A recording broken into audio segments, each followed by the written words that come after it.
দীর্ঘদিন ধরে জাতীয় দল ও দেশের বাইরে রয়েছেন সাকিব আল হাসান। তবে কিছুদিন পরই তাকে দলে ফেরানোর গুঞ্জন ওঠে।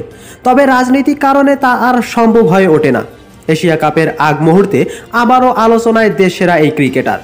কিন্তু এবার বিসিবি সভাপতি সরাসরি জানিয়ে দিয়েছেন সাকিবকে জাতীয় দলে ফিরতে হলে আগে দেশে আসতে হবে।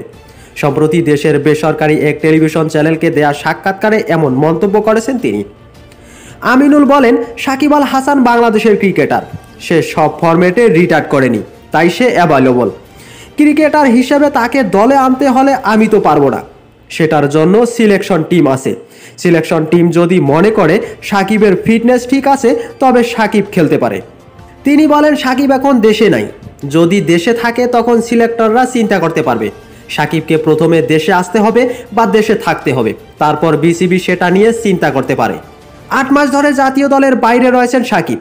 টি-20 থেকে অবসর নিলেও এখনও টেস্ট আর ওয়ানডে ক্রিকেট খেলার আগ্রহ প্রকাশ করেছেন সাবেক এই বিশ্বসেরা অলরাউন্ডার।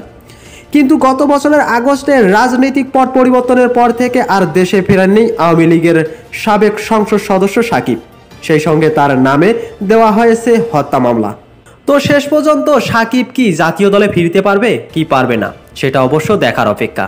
তো এই বাংলার পোস্টার বয় সম্পর্কে আপনাদের যদি কোনো মন্তব্য থাকে তাহলে অবশ্যই কমেন্টে জানাবেন। আর ভিডিওটি ভালো লাগলে লাইক করতে ভুলবেন না। সবাই ভালো থাকবেন, সুস্থ থাকবেন, আল্লাহ হাফেজ।